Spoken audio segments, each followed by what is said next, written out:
Hello and welcome to the Villa Talks podcast. Welcome to the post-match rant. Welcome to another win. Unai Emery on fire in the Premier League. 2 wins out Great of 2. stuff. First away win of the season. Is that a robe there on Sam? I was just going to say, are you in your pajamas, Sam? I'll just see that. I mean, I am dressed, right? But the thing is, fine. we're not putting the heating on. And this sensible. It's my Villa house coat, you know. Very nice. Very nice. Very nice. Very posh. Very posh. Be posh to put the heating on, wouldn't it? Yeah, true. Although I haven't been to lots of stately homes through work. True. They all tend to be very cold. So bit drafty. But first away win of the season, and obviously we go into the World Cup now on the back of 2 wins out of 2 in the Premier League, and looking upwards rather than downwards. Before we start, welcome to AJ and Sam this week. How are you, boys? All good, mate. Thanks. All right, mate. Yeah. Oh, that's not a positive. All right, mate. How you doing? Well, the football's good, isn't it? The football's good, but you know. IKEA have annoyed me. I'm trying to fix a toilet and it's not fixed. Oh dear. Not good, mate. Yeah, I'm trying to order a bed for my daughter. It's gone on sale, which is great news. But straight away, it's all sold out. No. But classic IKEA, you can buy one, but with none of all the drawers and everything. But then you can buy all the drawers and everything separate, and it still adds up to the same amount. Except the drawers aren't available for delivery. And it says there's 2 to collect from Wednesbury, which they erroneously describe as the Birmingham store, but it's of course in the Black Country. But then when I try and order it, and it says there's 2, and I need 2, when I go to checkout, it says we haven't got any. So now I've got a bed coming with some drawer fronts that I can order to be delivered, but no fucking drawers. You asked him, Omar. You asked him. Mate. So I'm tempted to make IKEA villain of the week, to be honest, but we'll see.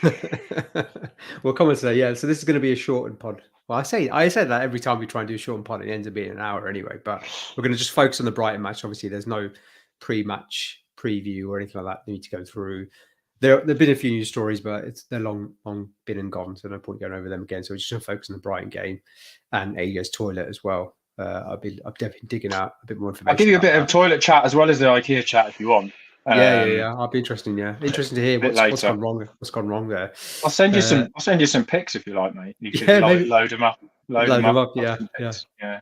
Any plumbers in the comments could be really helpful. Yeah. Any plumbers, please subscribe first, and then. Oh my God, Dan Bardell. I'm on failing fitness TV, but fit for tonight. Yes, I am fit for tonight. I'm feeling 100% better. Yeah, so apologies, we haven't done this pod before, but I have been very ill. I've had various ailments over the last few weeks, and you seem to have been ill a lot lately, mate. Are you getting enough vitamin C?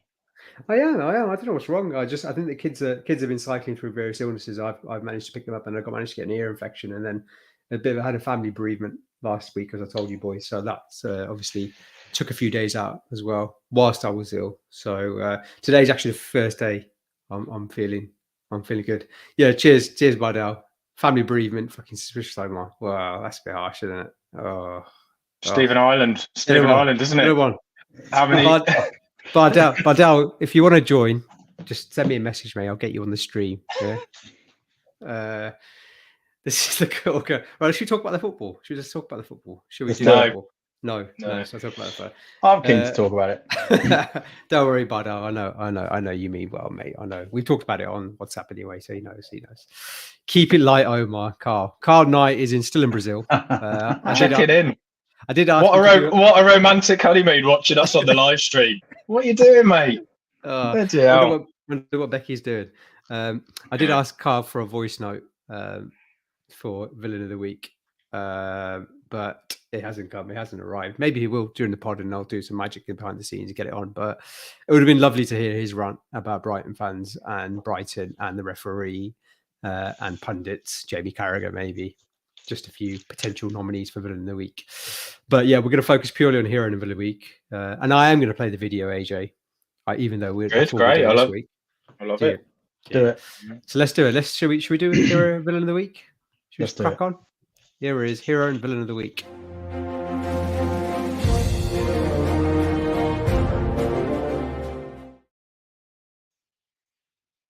That was quick. I managed to keep Carl's comment on there the whole time. But yeah, anyway, moving on. Right. Hero of the week. So again, it's going to be a collegiate effort because Carl's not here. AJ, any nominees? Away support was brilliant as usual. Absolutely sensational from the away support. Yarrick was there, regular on the pod, so I'm sure his voice was heard. I mean, my man of the match. I know hero of the week is not just man of the match, but my man of the match was Kamara. I thought he was sensational. I think it's very easy to overlook. He had quite a lengthy injury that we expected to be even lengthier, and he was everywhere. His passing was excellent as usual. Played the full 90 off the back of a game, just a few days ago. So I thought Kamara was brilliant. I thought Luiz was good alongside him, recovered brilliantly from obviously the early mistake. We'll probably talk about that a little bit more. How much of it was his mistake? How much was Martinez? Was it a foul? Wasn't it? I don't know. We'll get into all that detail, I'm sure. But I thought his recovery in the game, he could easily have lost his head, as he does sometimes. But I thought his recovery in the game was a kind of good allegory, if you like, for the team's overall recovery in the game. And to basically come back and do to McAllister exactly what McAllister did to him and lead to the winning goal was almost like the perfect summation of that. It's kind of hard to pick. There were so many things that we put to bed. Like, we comfortably held on in that game. Yeah, there was some dark arts involved, as again I'm sure we'll talk about, but that's fine. When you haven't won away from home since Burnley last year, you do anything to get over the line, don't you? But regardless of that, Brighton created next to nothing. So it's almost, I almost want to give like a collective hero of the week to the whole team for coming back from behind, which we almost never do, for pissing off the Brighton fans, illegitimately probably, but nonetheless they are very pissed off, for their overall performance. Early error, turned it around, away win at a difficult place to go. So I don't know, maybe it's a bit of a cop out not picking one person out, but to me I feel like the whole collective was what won the day, and so that would kind of be my nomination. Yeah, I think that's fair. I think there's a few points to pull out of that. Firstly, the Luiz mistake, which we'll come on to in a second, or mistake. We'll come on to the second, and obviously his recovery for that first goal, for the second goal, for the winning goal. I don't know if you saw his celebration. Match of the day 2 highlighted it right in McAllister's face. I didn't see that. No, yeah, he gave it the old in his face like that. Nice, love that. Just like basically got your own back. And Gary McAllister can F off and all. yeah. A bit of the old Brazil-Argentina tension in there potentially as well. Yeah, definitely, yeah. But yeah, the collective is important. Again, match of the day 2, I encourage everyone to watch the analysis. And Jermaine Genius, for once, actually putting some good insight, talking about how the collective was so important in keeping Brighton at bay, in terms of the shape, the in-game tactics, the tweak of the formation, tweak of personnel, etc., which we'll come on to as well. And obviously Boubacar Kamara, you mentioned there as well. We'll come on to his stats as well. Any other nominations for you, Sam, or any points you want to pick out from that? Yeah, I think for me, it's Martinez for me is on a knife edge between hero and villain of the week, because I was enjoying all the shit housing. I always enjoy the shit housing. When Yarrow and I were at the Man U game, and every time Martinez claims the ball from a cross, something goes in his ribs or his hamstring or something, and he has to have a little lie down just to take the sting out of the attack. And we were sort of saying, "Oh, this is great stuff, isn't it? He's shameless, but we love him." And generally speaking, I'm all for it. But it was interesting when we were watching the Brighton game, and Carl was sort of suggesting that he didn't really like to see it. Certainly not to the extent that we saw it against Brighton. And my attitude at that point was, well, even though let's say we are going to get some time added on, but they never add on the whole amount. And we've complained throughout last season and the season before that when Villa are expecting 6 or 7 or 8, up goes the board and it's 4, and you never seem to get the time that you think you're owed. But on Sunday, I think the ref was so pissed off with the persistent time wasting that he's added on an extra couple. Yeah, 8 is unusual, isn't it? When there's no serious injury or anything, 8 is unusual. So I think that on the one hand, it's fantastic to have a goalkeeper that's, as you say, as you put it really well, Omar, prepared to do anything, engage in the dark arts. Let's just get the 3 points over the line. It's our first away win.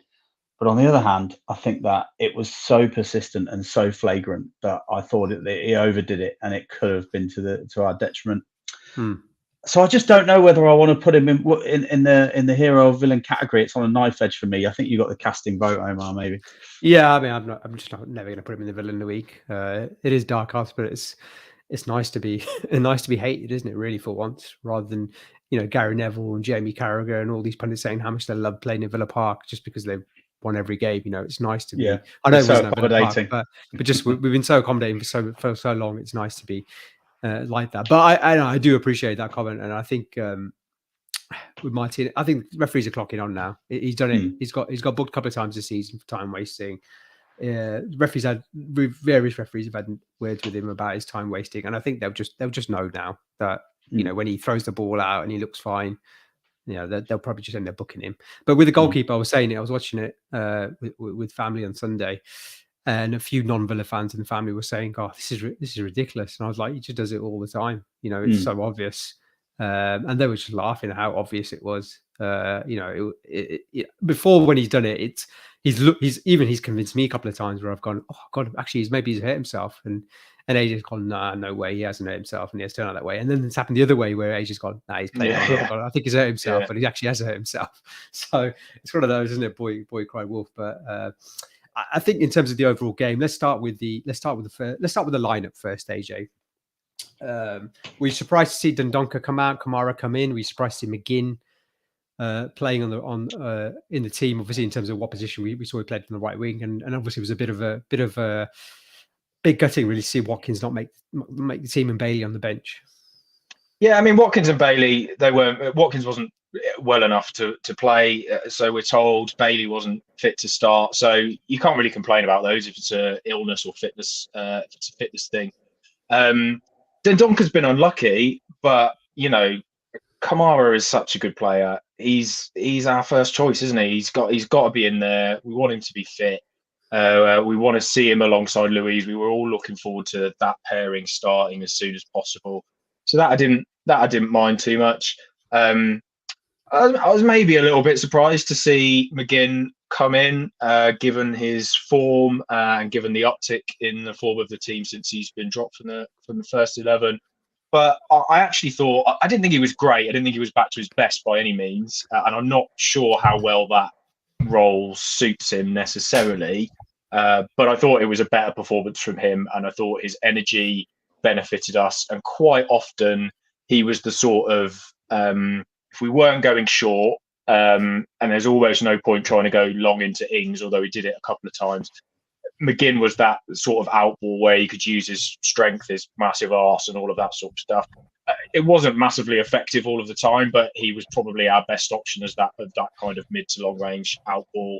And I think of the other options that were available, we didn't necessarily. He was probably the best option that there was for that. So I thought he did okay, and in that system, I think he's okay out wide, but I wouldn't want to see him there for too long. And I think the big issue without Watkins and Bailey, which again they weren't fit, so there's nothing we could do. The issue that it created was, their runs in behind. When you look at how we played in the United League game, their runs in behind stretch the opposition. They force their defensive line a little bit deeper, and that is what created space in midfield for us.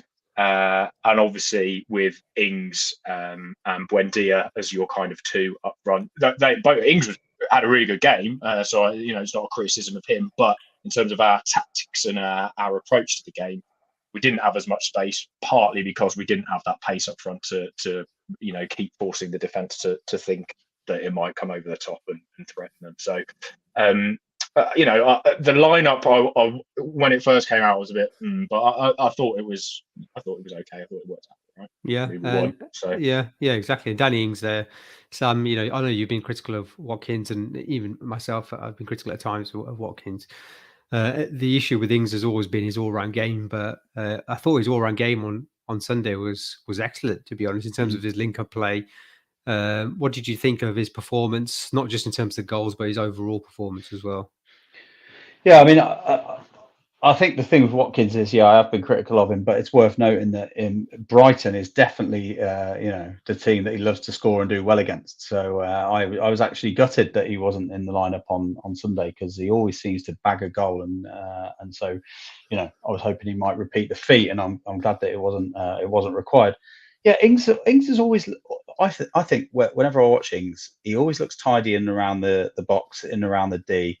He wants to play one touch. He wants to, he can feed someone in behind. He's got that ability to link the play, as you say. I think the problem with Ings, and we saw this a bit last season, I can't remember who we were playing, but there were a few occasions where he was in a sort of one-on-one, and he was free of the last defender, but it was like he was running through treacle, and he couldn't get the shot off. And I think his lack of pace, is a.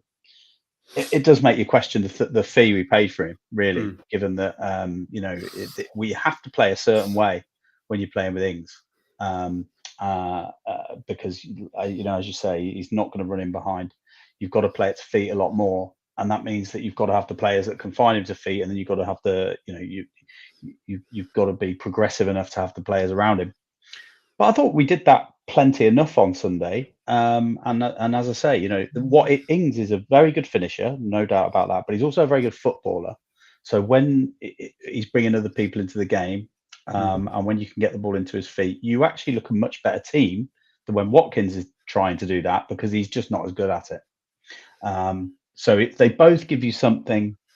I think the thing about the pair of them is, so Watkins gives you something that Ings can't give you. So on days when Watkins' touch and ability to bring in his teammates is looking all right, he looks really good. And with Ings, on days when you're not knocking over the top too much, so it doesn't expose him in that way, it looks all right. And I think the difficulty is that ideally you need some sort of amalgam of the two, which we don't have. But I was really happy with his performance. I think great for his confidence that he got 2 goals. The second one, it was a bit spawny, but we were unlucky that Buendia didn't score off the post. So I think I don't think of that as a lucky goal. I think we were well worth it. Well, and I think that's one of the things about the Brighton fans accusing us of anti-football and all of that. The 2 best moves in the game by a distance led to our goals. The build-up play for the first penalty was exceptional. The way we cut them open, the weight of that through ball from Buendia is like, peak. That's what we want to see from Buendia. When he does that, there's no one else in our team that would do that. Maybe Coutinho in the 1 game in 25 where he's decent. But apart from that, no one else in the team is going to pick that pass. Great run from McGinn, which is what he'll give you if he's allowed to advance forward. And a clear penalty all day long. And if it wasn't for that penalty, McGinn would have had a good chance to score from that position anyway. And then the build-up that led to that Buendia header, again, was an exceptional bit of play to get Cash in behind. Cash did really well as well, because it was a tricky ball to get under control. Did really well, pulled it back. Great header from Buendia. Unfortunate that it didn't go in. And from there to the goal, it was a bit lucky. But you couldn't identify 2 moves that Brighton put together that were anywhere near as good quality as that. So, for all we shithoused our way to stay in the game, 7 bookings, whatever it was. Actually, the 2 genuine moments of quality in the game were the build-up to our 2 goals. Yeah, I mean, if we look at the XG, which is our favourite stat on here, in terms of the in terms of I think I'll use the XG philosophy. I know there's various different sites you can use and they're all slightly different, but if we look at the XG here, Brighton 0.67, Aston Villa 1.28. Obviously, there's a penalty there which accounts for, is it what, AJ? Normally 0.8 or something like that, 0.75? 0.77, I think it is normally. Yeah. But still, it's still creating plenty of chances. Well, and as I say, the XG of the McGinn chance, had he not been fouled, exactly, 100%, would have been decent anyway. Probably not quite as high as a penalty, but it still would have been a 0.3, 0.4 or whatever. Yeah, so. And I think I'll share a stat now in terms of Brighton's. I was quite disappointed with Brighton actually. They've obviously had a great result against Chelsea recently, and you would expect them to be the ascendancy. And there are a good footballing side. There's no doubt about that. And it's one of those teams we always talk about, isn't it? It's one of those teams that we always say, "Oh, it'd be nice if Villa could play football like Brighton can, the philosophy they have, etc., etc." But here we go. Brighton only earned 8 shot creating actions yesterday against Villa, the lowest number in the Premier League this season so far. It was also the lowest number that Villa have conceded in a Premier League game this season. Emery ball activated. Aston Villa sat over there with the stats.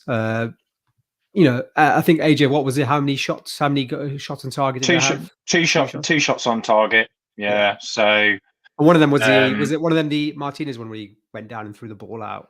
I think, which was Trossard. I think from distance. Low value. Although they had a header that wasn't on target, but absolutely ought to have been Colville. That was their best chance of the game. Was that Colville header? But even then, it was a little bit behind him. It's a struggle for him to do much better with that. To be fair, it was a chance you'd hope. But again, he's a centre half, isn't he? So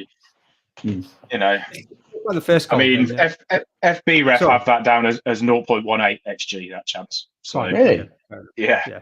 Oh, I mean, for me, that's a better chance than that. But okay, I do think it was behind him though. That's what I said in our WhatsApp group. I thought it's probably harder than it initially looked. Let's go back to the first goal because obviously we've skipped through sort of our goals a little bit there. Straight away, Brighton. It's going to be a difficult game. Martinez plays the ball out to Dougie Luiz. Dougie Luiz obviously isn't ready at all for it. Mings is probably the easiest pass there on. Kamara's looking for the ball, doesn't get it. Luiz is blindsided by McAllister. Is it a foul? I think it is. AJ? I think there's enough contact. 50-50, I think. I think it's one of those that can go either way.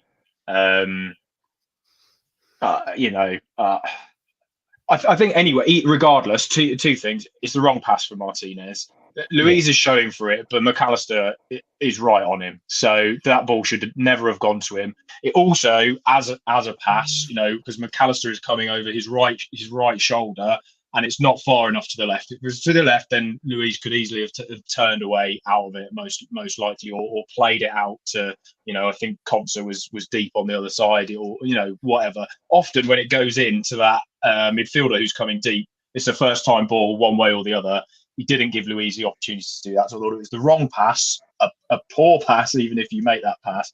But also I thought Luiz needed to be stronger in that situation, regardless of whether he was fouled or not. And it's not the first time it's happened to him in that sort of area either. So I think maybe he was unfortunate not to get a free kick. There's definitely a case for it being a foul. But regardless of that, and I'm sure Emery will be taking this attitude, there's things we need to look at in terms of the build-up and the way we dealt with that situation that we can improve on as well. And someone said in the comments that we need to stick to trying to play out from the back, and it will take us time. And I agree with that. I don't think we changed the policy. I think we have to keep doing it. We'll get better at it as the structure improves, and arguably if the players improve, if we bring in players who are more comfortable doing that.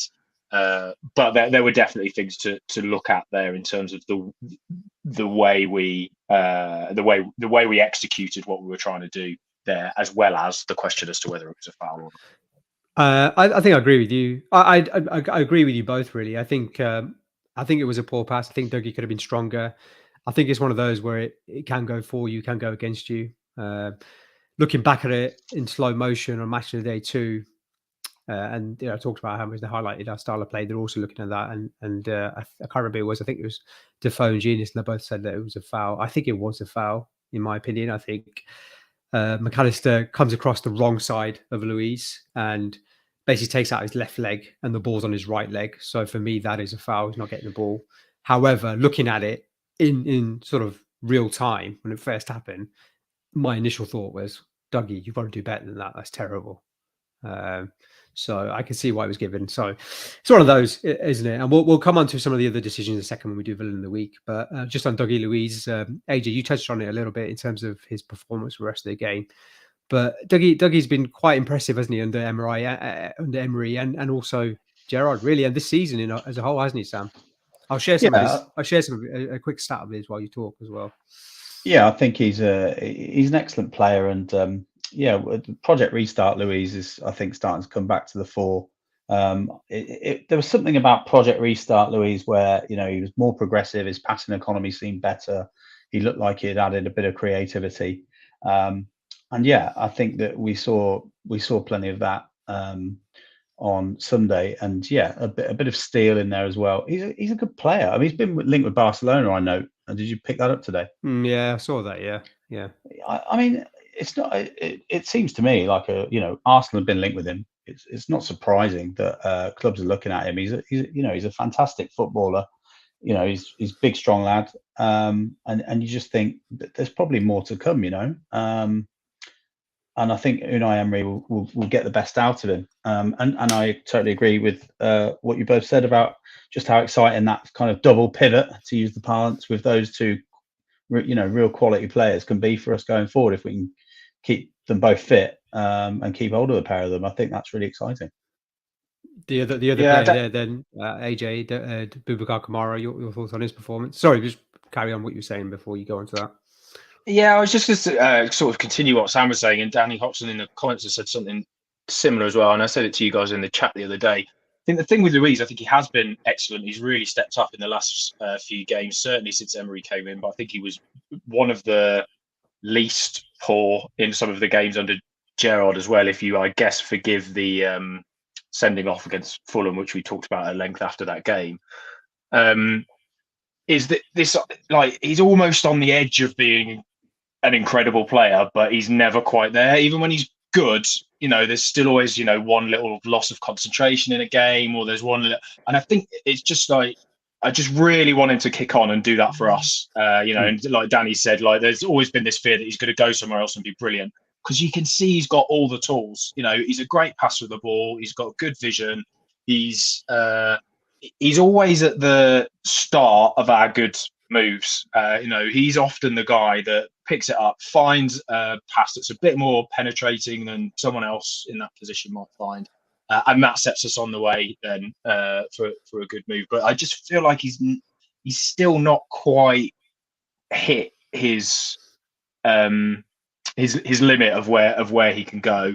And I really hope a coach as good as Emery will help him find that. And to come back to your question, a partner alongside him as good as Kamara, because I just think they'll be so good for each other, because they can both step into more advanced positions. They could both do the defensive work. I mean, you had the stat there about Luiz and his most successful tackles.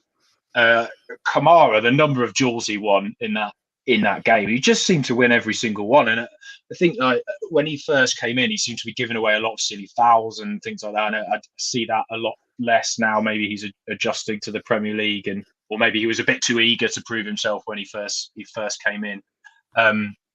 But he just seems to have all of the tools to be an exceptional player in that deep holding midfield role. That gives Dougie a bit more license to go forward. But also, if Kamara goes forward, Luiz is good enough to defensively to drop in as well. So I think there's the potential there for a really genuinely excellent midfield partnership. And it's just about then cracking who sits in front of them or wide of them to really improve our. Why is Gerrard trending? Play. Can we just cover that in a minute? Why is Gerrard trending? I have no idea. I don't want to know.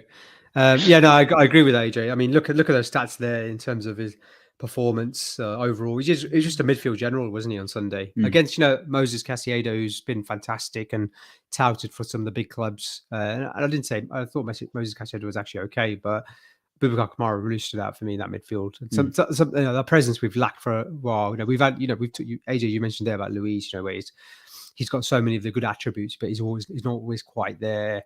I mean, he has amazing games. Don't get me wrong, but he's not consistent always. Whereas you feel like Boubacar Kamara can sort of go that level extra, and he's got that in his toolkit to do that. And he showed that on Sunday there in terms of his passing. He hardly put a foot wrong with his passing as well.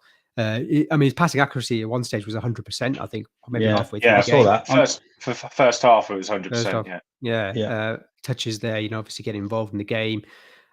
One, as you talked about there, in terms of ground duels, headed clearances, passes into final third, recoveries, just all round excellent performance. And quite surprising for me, because I was quite surprised he was in the team first off, and quite surprised at the level of performance. And you could see him flagging a little bit towards the end of the game, but he stayed at it. And obviously the shape, which we'll come on to later, in terms of the team and how we defended in those last sort of 10-15 minutes must have helped as well. But just really impressive. And it's just a bit of a shame for him, really, isn't it, with the World Cup coming up, that you couldn't have 2 or 3 more performances like that before the World Cup, and maybe getting ahead of someone like Jordan Veretout, who's obviously in the squad for France, which was a bit of a shock for me anyway.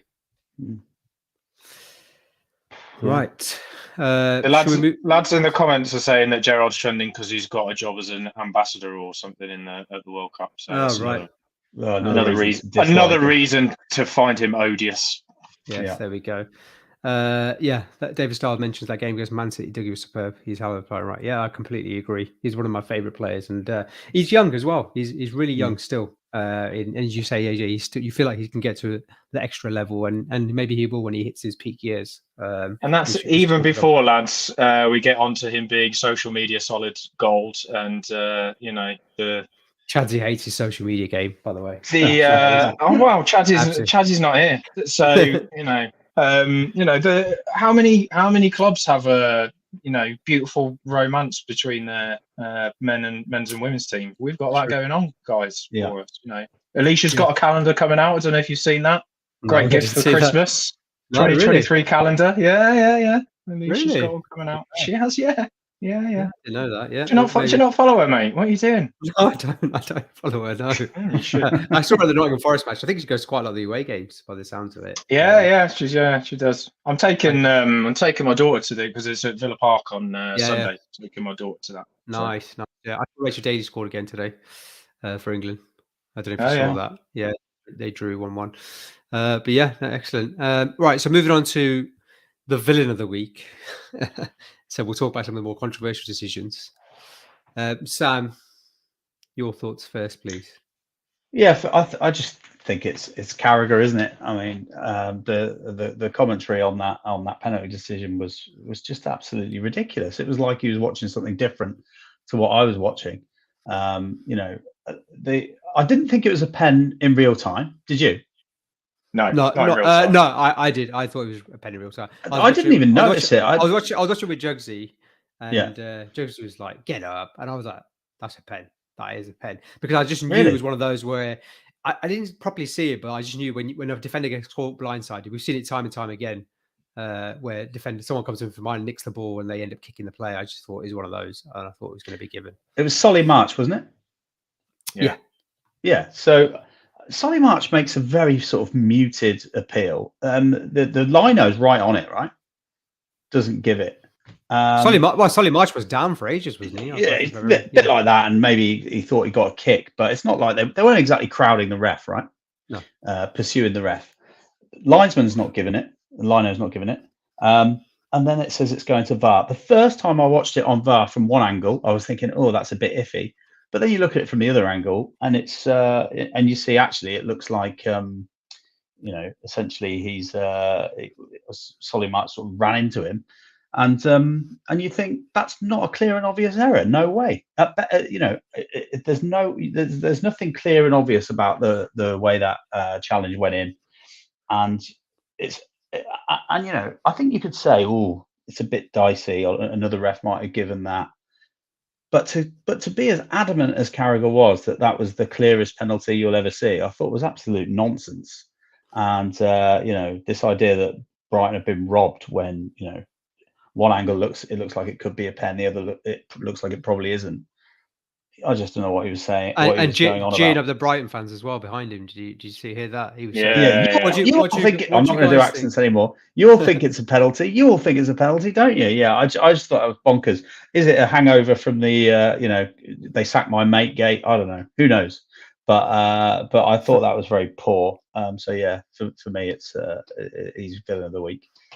Yeah, I agree with what Carl's just said. Actually, that you've just flashed up on screen. Put it back up. I missed it. I think it was a pen. Again, I agree with a lot of what Sam's saying. Like it wasn't the most heinous. It wasn't even the worst VAR decision of the weekend. Leave alone the fact that they didn't even look at the handball, which I'm sure we'll come on to talk about. Oh yeah, live from Brazil. He's still got it. Say in Portuguese, mate. yeah. Do they have seagulls in Brazil? Yeah. They probably do. They have them everywhere, don't they? They're a bit like pigeons, aren't they? You can't get away from the bastards. Yeah. But yeah, so I did think it probably was a pen, and you would be annoyed if you were in the same situation and it wasn't given. But I also think, Carl's right. Was it clear and obvious enough to overturn when, as Sam said, the ref had a good view, the linesman had a good view, the ball does come off, it does come off him. How intentional that was, it kind of hit his back leg, I don't know, but to me it's not a clear and obvious thing. And I think it's just for Brighton fans, who by the way are my villain of the week, I think it does. You in that, if you are a home fan in that situation, it's frustrating, right? Because we completely nullified them, and we used some time wasting and rotational fouling and all of those things to nullify them. But also, they're all having a go at the ref. We had 7 bookings in that game, so it's not like the ref wasn't trying to get on top of us, taking the piss. It's just that we were smart enough that it was only the guys who hadn't been booked yet who were going and doing it. So. It's the reaction on. I know the majority of any fan base on Twitter are bellends, but particularly the reaction from the Brighton fans on this and how that it's just been insane. Like I just don't understand. Like it's not. Go on. Sorry, it's not like we're fucking. I don't know. Bournemouth or someone who do you know what I mean? Like we're coached by a genuinely excellent manager now. We've got good players. We've scored 2 good goals against them. I don't know. I don't know what they expect to never lose at home to anyone. I just don't get it. Yeah, I mean, for me, it's the sense of entitlement for Brighton fans. I mean, I agree with you. I think they should be villain of the week because. I think, we've talked about Brighton a lot on this pod, and we've been very complimentary of them, their style of play, their sort of football philosophy, but also their strategy behind the scenes and how they're trying to build that club and what they've done over the years from where they were. It's fantastic work and credit to the Premier League. They really are. But at the same time, the sense of entitlement that they're sort of like Barcelona and having to play against Stoke. And having, the game wasn't like that at all. I think I haven't double checked this, but I'm pretty sure they committed more fouls than Villa in the game. The Brighton team. We've already talked about XG. We talked about shot creating actions. We talked about the overall good chances in the game. They didn't create anything. More fouls. 14 fouls to our 11. Exactly. Also, while we're on the subject, sorry, mate, I'm gonna let you finish, but I don't want to get Kanye on you. But how lucky was Dunk not to get booked for the penalty? No booking. I know he can't get sent off because of the double jeopardy thing. He didn't get booked.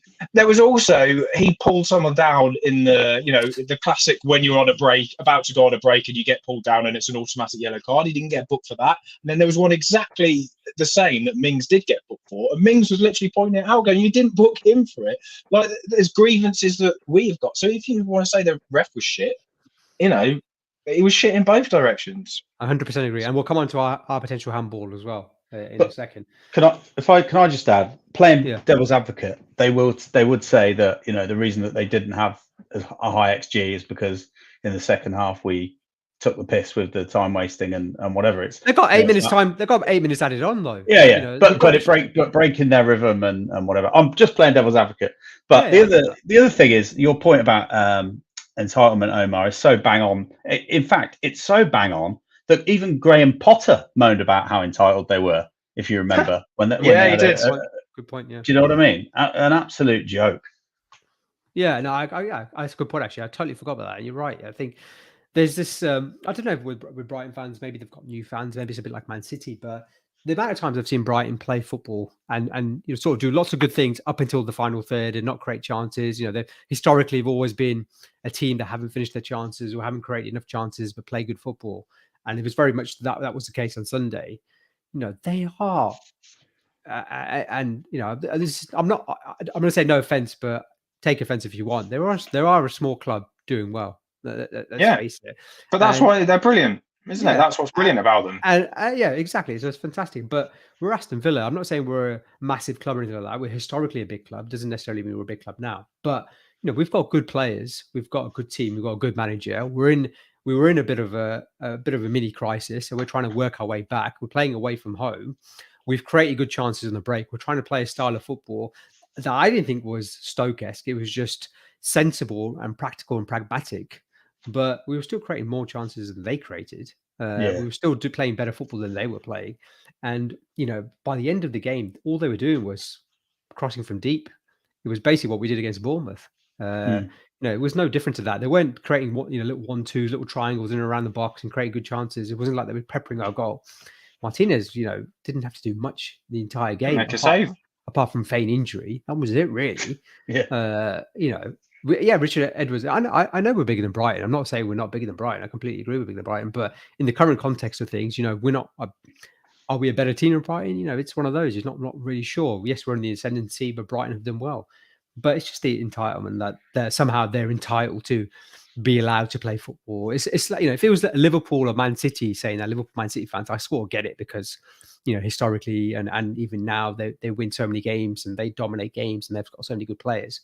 But, you know, even before the last 18 months, Brighton haven't done that well, really. They've had good moments, but they haven't done well in the league. So why did Brighton fans suddenly think that they should be allowed to do what they want? And the fact that they're moaning about us moaning. We're only moaning because they're picking out, you know, the penalty should have been done. The penalty should have been a penalty, and the referee was awful. I agree it should have been a penalty. I 100% agree it should have been a penalty. I don't even think it's you know, there wasn't a clear and obvious whatever. I think it was a clear and obvious error. I think it was a penalty. Not for me. But at the same time, I think ours should have been a foul, and I also think we should have had a handball. And I put that sort of video out, and everyone's like, "Oh, you know, he's by his side." It's not by his side. He's up here, and I'll play the video now. You can judge. And for me, he moves his arm towards it, and it's not one of those like when it got given against Cash. You can see why it was given because his arm was up and he was sliding in. But he's bashed at him from 2 yards away, and his arm moves towards the ball, and he can see it coming. The only debate for me is whether he's being fouled by Constable. I don't think he is, but that's the only thing that I don't think he is. But that's the only point of the debate, because to me the question of whether it was a handball or not, it's a clear handball. Here we go. Let's show the clip, and then I'll show you a still as well. If I've got it, I've managed to find it. Give me 1 second to show you the video. Here we go.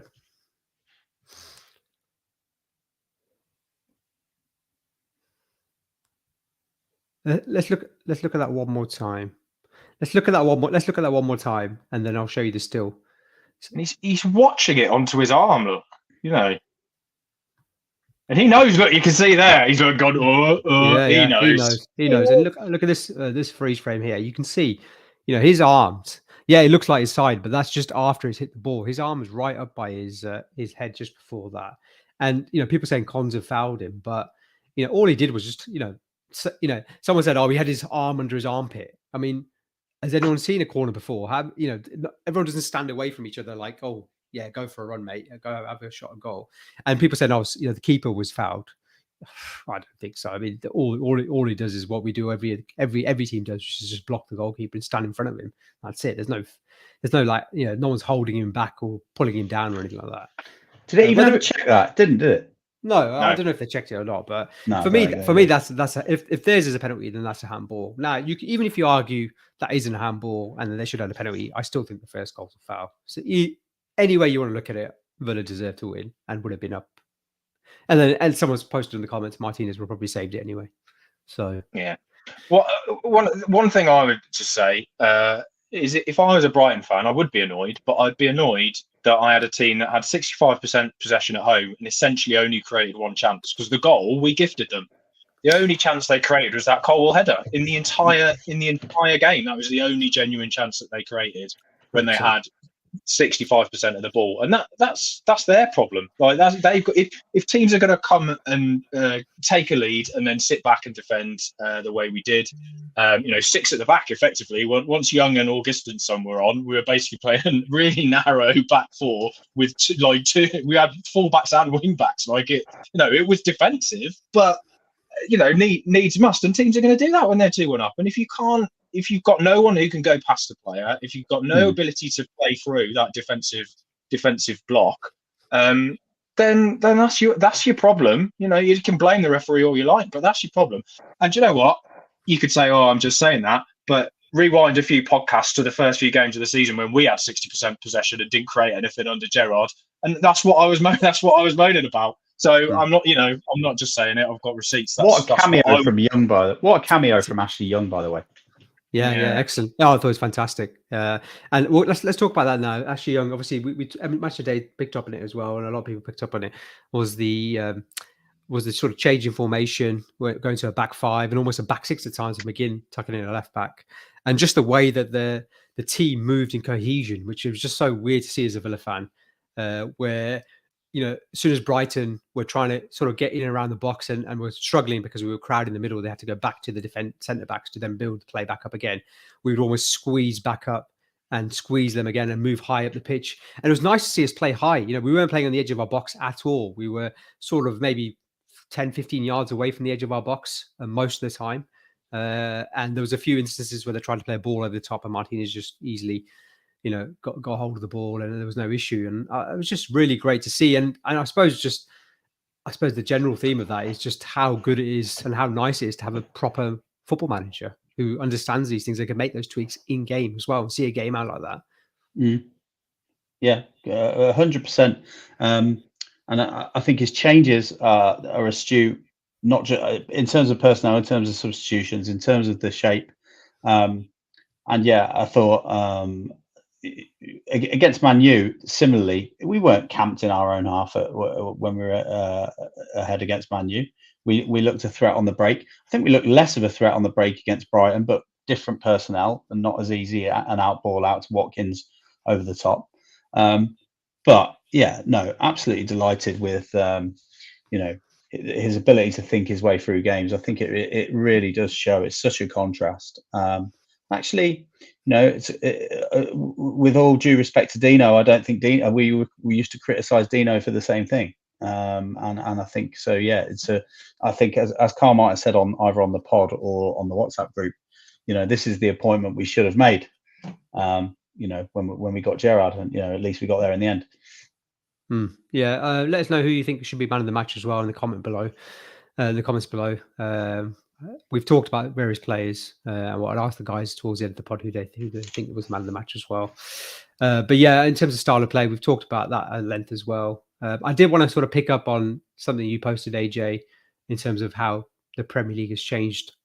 The Premier League teams changed over the last 10 years. Do you feel like doing that now, or should we leave it? What do you think?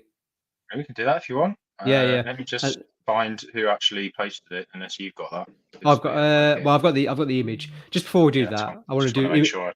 Yeah, I want to do. We normally do meme of the week or tweet of the week or image of the week. This is my image of the week. Just before we start, this is a highlight of the match for me was Boubacar Kamara's effort on goal. I don't know if you guys remember this, but the ball came. I think it was cleared, and from beyond the halfway line, just over the halfway line. Sorry, he tried to volley it first time, so the goalkeeper off his line and skied it. Went miles wide past the goal. But I don't know about you, when he hit hit the shot, I was sort of clapping. I was like, "Oh yeah, great effort. Love to see Worth that. a Love go. to see that. Worth a go." But then in my head afterwards, about 2 minutes later, I was thinking, if that was John McGinn doing that, I would have absolutely blasted him. Why do I feel so differently about Kamara doing it? I don't know, but it was great to see, wasn't it? Anti-Scottish racism, mate. That's what I think maybe it is. Maybe I am. Maybe maybe subconsciously I am. Yeah. When I was young and I played Sunday League, the weekend after Beckham scored against Wimbledon from his own half, I was an agricultural centre half, and a ball just sat up in the centre circle, and I genuinely, it was just a hoof. I wasn't shooting, I wasn't trying, and it almost went in. Then every time I got, the opposition all thought I'd done it on purpose. So every time I got the ball for the whole rest of the game in a similar position, they were all going, "Watch out for the backer! He's going to try the backer!" I was like, it was just. And all the fans were going, "Shoot!" Yeah. I genuinely just hoofed it on So yeah, great memories, great times. Great memories, mate. We'd love to see Union Pump, mate, play football. Oh yeah, love to see that. Right, so let's move away. Hurst Green Colts, mate. Hurst Green Colts. Yeah. Nice. Let's move away from Villa slightly, although we can touch on Villa with this as well. But this was a really interesting thing that AJ shared on the group, which I don't know if anyone's seen this previously, but shared by a guy called Mark R Stats is the source on Twitter. Mark R Stats. Mark R Stats. No, Mark. There he is. It's on there. Look, it's on Mark there. R Stats. Oh, has he got it on there? Where is it? Oh yeah, that's on. Oh, there it is. Yeah. Under the title. There we go. I just didn't want it. I didn't want anyone to think it was my stats. And I was just stealing them. So yeah. AJ, I'll let you go through this. What does this show? Well, this shows across the last decade how per team per game stats have changed for the Premier League as a whole, so averaged across all teams. So it tells you a lot about how the style of play of the Premier League has changed. So and a lot of it you can see, like things like goal kick length and stuff have literally happened in the last 3 or 4 years, not across a decade, and then some of the things have been a sort of longer trend. But obviously, people playing short a lot more, a lot less direct football. The direct speed and direct progression has slowed. Far fewer crosses than there were earlier 10 years ago, and people taking fewer shots. And that's obviously the Pep Guardiola effect, where he gets furious if someone takes a long shot when there's the option to recycle the ball or whatever, and that's rubbing off on everybody else. The impact of things like XG as a statistic as well, where people are suddenly realizing, okay, we're better off waiting for a high XG chance than we are trying to take advantage. So the influence of stats and analytics, and of course the high turnovers as well. But it also does show, I think, bringing it back to Villa, that I guess under Smith, to a degree, where we remained a very direct team and very effective as long as we had Grealish in the team, but we remained a very direct team.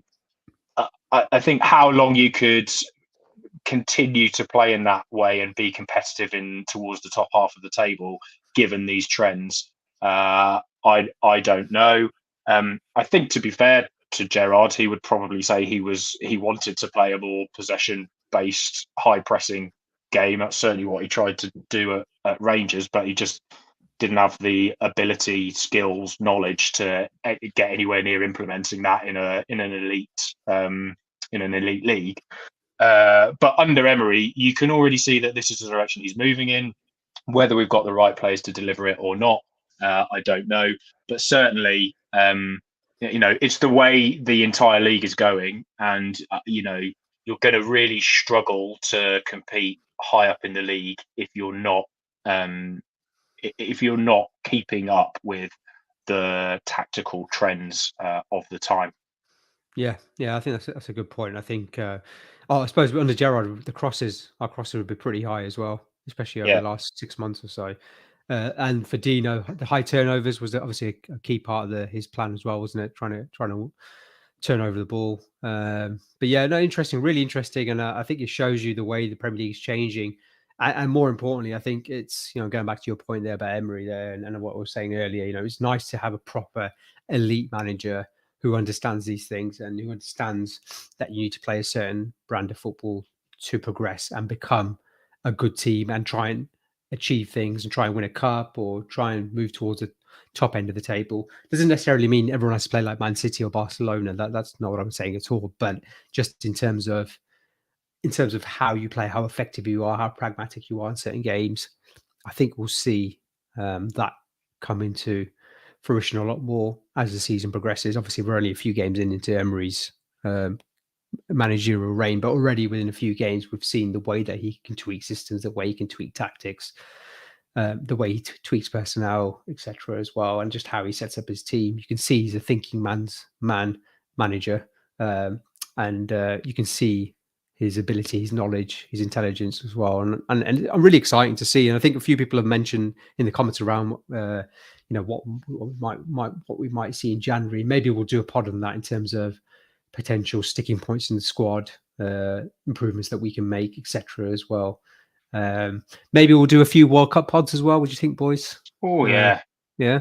Otherwise, this is going to be our last pod for a while, otherwise. Nah, we'll be back, mate. We'll be back. Yeah. We've got the friendlies as well. The friendlies, haven't we? We've got Villarreal. Villarreal, yeah. Oh yeah. There's another one as well. Cardiff. Are we playing Cardiff, or did I imagine that? I think there's testimonial match, isn't it, for Peter Whittingham? Yeah, that one. Yeah. I don't know when that is, when that's happening. But yeah, just quickly before we go, your man of the matches. Who you nominating? Sorry, man of the match. Man of the matches. Man of the match. Men of the match. Men of the match. Got to be Camera for me. Yeah, Kamara. I think I already said earlier in the pod that it's Kamara for me. But yeah, Ings is up there. Louise is up there. Luca Dean was good, by the way, as well. Luca Dean was good. He was good, especially first half. Yeah, he came in. Yeah. But Kamara for me. Yeah, I think it's a fair shout. I think I said Ings in my tweet, and then I followed up with Kamara as well. But I think Danny Ings, just because I think he's been in and out the side. He's got 5 goals now in the league. It was a good all-round performance from him, which we don't always see. So I think him. Although I think Kamara's midfield role and his performance was vitally important as well. But yeah, fantastic win, first away win of the season. Great to be positive again, isn't it, on this pod? We've been down for so long with Gerrard, and hopefully the only way is up. We're now 4 points off 6th of Liverpool. Obviously, we play them on the 26th on Boxing Day. So it could be 1 point behind them if we beat them. And I think we've got Tottenham, Wolves and Leeds, I think, from memory. Maybe be wrong with Wolves, but I'll double check again. But, winnable games there as well. So, yeah, looking forward to that. Like I said, we'll do a few pods in between now and the 26th, I'm sure. But thanks to the boys for their time, as always, and their insight. Great to chat Villa. Great to chat the victory as well. Thank you for all your comments. Thank you for your interactions. Please just subscribe and follow us on whatever podcast platform you're on. Follow us on follow us on Twitter. Subscribe to us on YouTube. Like this video. All that good stuff. And thank you for listening. Thank you for watching. And up the Villa. Up the Villa. Up the Villa.